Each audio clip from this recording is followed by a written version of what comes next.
Hello everyone. Firstly, I would like to thank you all for your interest in our research. I am VarshaAnche, PhD student working with Dr. Steliana Sparkus in the Department of Food and Animal Sciences at Alabama Indian University. Today, I would like to present my research entitled as Regulation of ATP citrate lyase during lipogenesis in the oleaginous yeast Yarrowia Lipolytica. So, as a brief overview of our research, here we are trying to understand the regulation of ATP citrate lyase enzyme during lipid accumulation phase in Yarrowia Lipolytica. The major findings of this study has the potential to improve the yield and economics of yeast process that further aids in improving the economics and production of the SCOs for human consumption. So moving to the introduction, as we all know that obesity is one of the ever-increasing global health concern. It is predisposing the individuals to several cardiovascular diseases, hyperlipidemia, insulinemia, etc. So due to this increased global health concerns, the people are showing increased interest towards the consumption of single cell oils that majorly contains omega-3 fatty acids. Due to this increased consumption, there is increase in the demand for the fish oil. So now let's look at what is the biological problem and research significance here. Although single cell oils has wider applications in the generation of biofuels and nutraceuticals, it has its own limitations like high production costs and the fish being its major source of production. So the main aim of this research is to replace the fish pufers with the yeast pufers for the commercial oil production. Although there are several other organisms, Yarrowia is considered as a model organism mainly due to its genetic tractability and its ability to grow on a wide range of substrates.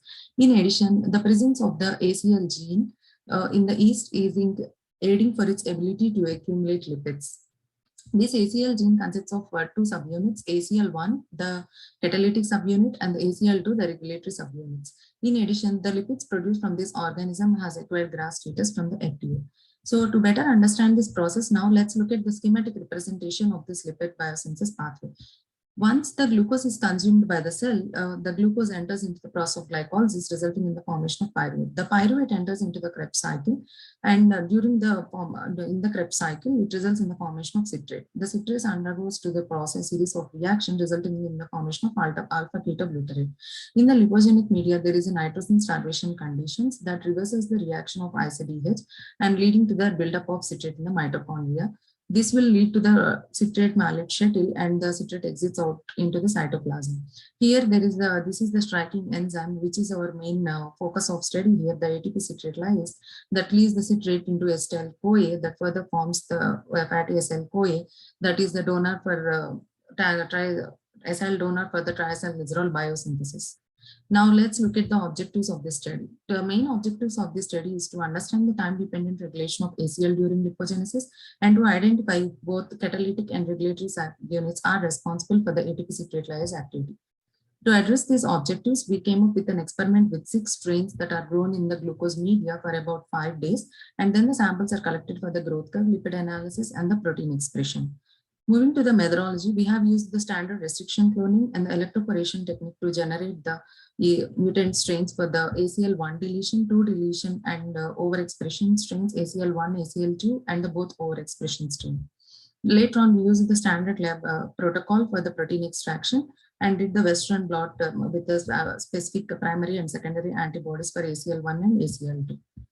So moving to the results and discussion section, the first graph shows the growth curve for the two deletion cells and the wild type. The orange one is the wild type that reaches to a OD of 26, and there is no significant difference for the ACL2 deletion, which is the green line.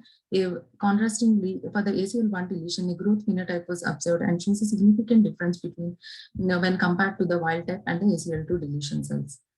This is the immunoblot analysis. In this one, we can see the first one is the ACL2 overexpression strain. In this, we can see the thicker band when compared to the ACL1, followed by the ACL2 deletion, there is no band, followed by the 2 wild type strains, there is equal of ACL1 and ACL2, followed by ACL1 overexpression in which both the brands are increased, followed by the both overexpression, ACL1 and ACL2 overexpression. Here, although ACL1 is both are overexpressed, ACL1 is less expressed when compared to the ACL2. Next, we have developed the gene interaction network using StringDB for the ACL1 gene. Here, these are the list of top 10 genes that are highly or significantly interacted with the ACL1 gene. The top gene here is the ATP citrate lyase, which is one of its subunit ACL2. All other genes are involved in the similar pathways. Moving to the conclusions, a growth phenotype was observed in this ACL1 deletion strain, and the overexpression of one protein is affecting the expression level of other protein subunit. And also in future, we wanted to look at these effects of this deletion and overexpression strains on growth, lipid content, and their activity to identify which subunit is responsible for its activity. The major goal for this research and the impact is to improve the yeast bioprocess and its yield, and therefore to commercialize the production of PFAS for their human daily consumption. This is the literature cited used for this study. And I would like to thank Dr. Stiliana Sparkus, my major advisor, and also the funding agencies, and mainly the audience and attendees for listening and taking time in attending our presentation. Thank you.